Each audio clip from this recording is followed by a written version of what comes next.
So let's cast our minds back to the very first time we met the crew. Maybe you were like 8 years old, or maybe you were 18. Either way, two things that got you glued to the sofa was obviously Mordecai and Rigby, who were the coolest slackers that you ever seen. And the second one is the gumball machine, who kept storming in from the stage left, with veins throbbing in his head, shouting, "Get back to work!" like a coach who just lost the championship in overtime. So as a kid, the gumball machine, he really felt like the bad guy. Like, he would always ruin the fun. He talked about schedules and reports and and he would always turn super red until you expect candy to shoot out of his head. So you naturally boot him. And you would share for the slackers, and that would be the end of the story. But now, let's rewind and press play again. Now when you're a little bit older, maybe 10, 12, or 14 years later, after you got your first few rent checks and a stack of overtime slips, and at least one manager whose email arrived at like 2 a.m. On rewatch, Benson, he doesn't look like the bad guy anymore. He looks like the only adult in a cosmic fraternity house. The one person standing between park budget and total annihilation. Suddenly every yell makes complete sense. Tonight we're giving Benson his due. Over the next hour we'll track him from the early days, where he's a little more than a red-faced referee, through the cliff edge confession that melted the fandom, all the way to the final time jump where he's older, much calmer, and still running the tightest ship in the multiverse. By the end, you may discover the character kids love to hate has become the cartoon boss adults quietly admire. As kids, it's always the parents, teachers, and maybe the hall monitors who are the first people we learn to hiss at, and they are the authority figures in our life. And regular show naturally leans into that kind of reflection. In season 1, the camera almost never leaves Mordecai and Rigby. They slack, they riff on the 80s mixtapes, and they accidentally summon demons within like 90 seconds. They feel like the friends you wish lived next door. While Benson, by contrast, appears in a burst of fury. He's magenta against like the background of greens and blues, a color pop that signals others. We meet him only when the birds are seconds away from turning the park into rubble. So our first impression is a walking, shouting alarm bell, right? It doesn't help that the early plot hide his job description. We know he's a manager, but we never see him writing payrolls, meeting with city inspectors, or doing anything of that quiet chores that keep the park going. To an 11 or 8-year-old's logic, he's simply the guy who shows up to say no and screams, right? So if we go into the episode called Think Positive, where Pops, he literally forbids Benson from yelling, and that message to a child is clear. Even the sweet old lollipop man thinks the gumball is too harsh, and so Benson becomes the cartoon shorthand for Killjoy. But the grown-ups, they spot something different. The show quietly slips into visual jokes every time the park gets wrecked. A clipboard jumps into Benson's hand, or a slump crosses his shoulder as if he's counting insurance deductibles. Adult viewers recognize the weight we once missed, and the yelling reframes as pure survival instinct. So in the third season, episode 1, The Power, Rigby smashes the keyboard and the Destroyer of Worlds appears, and the park detonates into rainbow carnage. And the kids' reactions would naturally be, wow, hilarious monster, big explosions, that's pretty cool.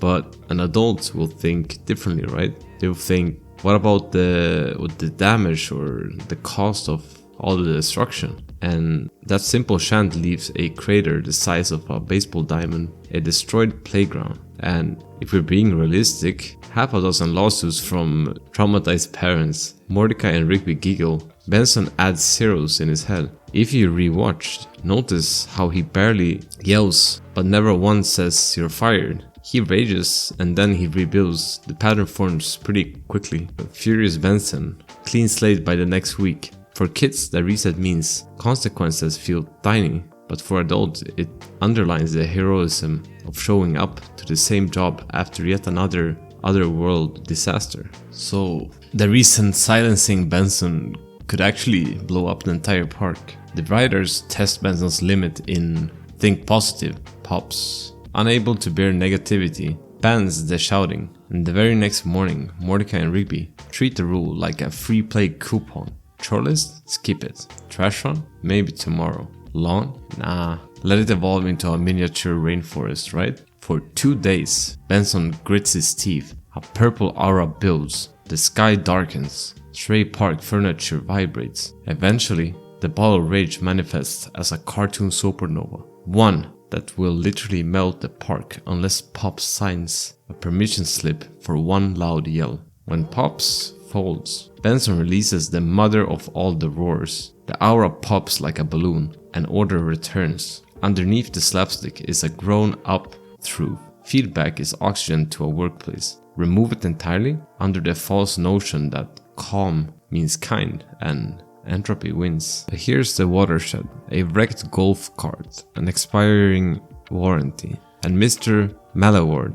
threat to replace Benson with a vending robot. Benson loads the ruined chassis onto a flatbed and sets off before sunrise, determined to salvage his patient. Halfway across a desert highway, he discovers Mordecai and Rigby hiding in the truck bed. He grants them one more chance. Sit quietly, follow directions. They both agree, then sever into an all-night arcade. Lose track of time, and by dawn, the warranty window is almost closed. Benson slams the brakes at a scenic overlook. The sun rises behind him like a spotlight, and he finally breaks. If I lose my job, I have nothing. Sam Marine lowers his voice to a raw tremor. It rewrites the last 2 seasons in one breath. Benson's job isn't a cartoon gimmick. It's his identity. It's his rent. Maybe even his health care. Mordecai and Rigby, they just stare, speechless. And so do we.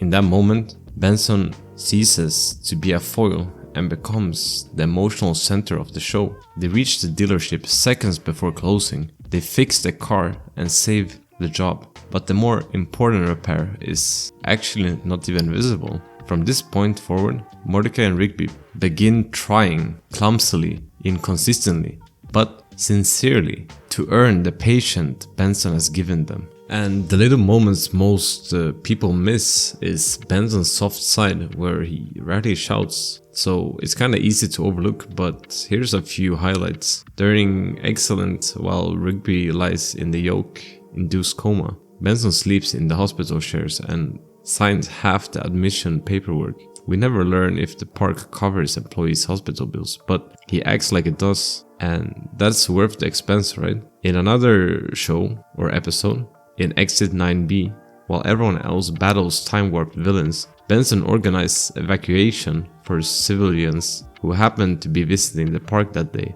Zero fanfare, pure duty. When Muscle Man pledges to stay calm for a weekend, Benson reroutes every trigger task away from him, even though Muscle Man once superglued Benson's car to the roof. Tiny beats, but they stack, right? By season 8, Benson's ledger of quiet kindness rivals any of Pop's cosmic sacrifice. Love stories, they can also get messy. With Margaret, Starla, Eileen, half the park is either dating or in a breakup. Most fans remember Pop's offering fatherly wisdom, but Benson actually helps too, often by doing the dirty chores. He even gave Mordecai the rest of the day after a breakup, and he also covered Muscle Man's shift when Starla goes into labor, or simply acting as designated driver on nights when karaoke heartbreak tips into dangerous territory. Not once does he say, feelings have no place at work. He just makes sure the job still gets done while the feelings run their course. That balance, structure plus empathy, is Ivy League's management advice delivered free.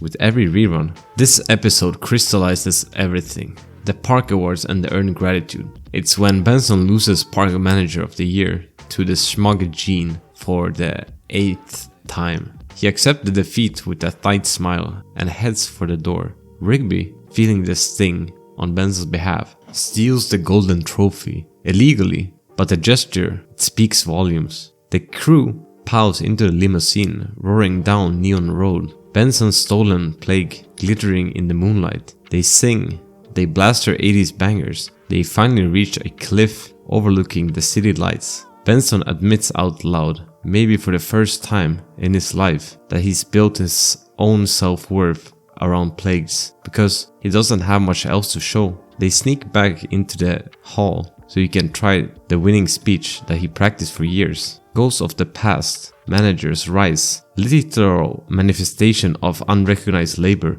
and Benson's solution is simple. Hand the mic to each ghost in turn so every forgotten boss can speak. By the time Benson's speech slot comes around, Gene has returned, embarrassed, and the whole scene collapses into laughter. Back at the park, the crew reveals a homemade award. Lumpy clay, glitter letters, heartfelt. Benson's eyes glisten behind the glass dome. It's the emotional payoff every yellow has been building towards. The boss, who kept second guessing his worth, realizes that the team saw him all along. 25 years later, the final jumps decades. Mordecai paints murals with a partner. Rigby raises a family. Skips wanders the universe, and Benson, silver-haired but still polished, oversees a reunion at the park. Everyone turns towards him, not with fear this time, but with genuine affection. They rib him about old blow-ups, the way friends retell inside jokes. The last barbecue proves Benson's tough love method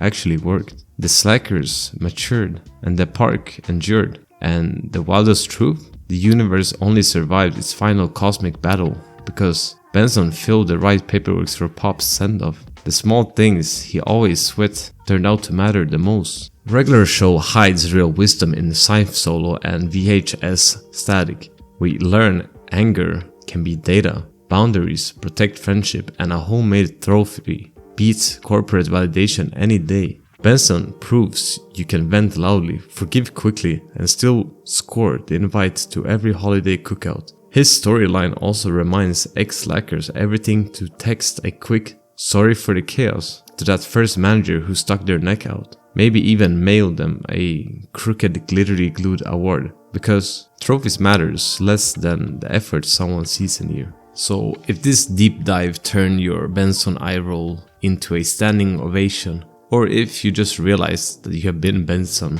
to your friend group all along, hit like so the algorithm hands us our own silly plague. Drop the Benson moment that hit you the hardest in the comments.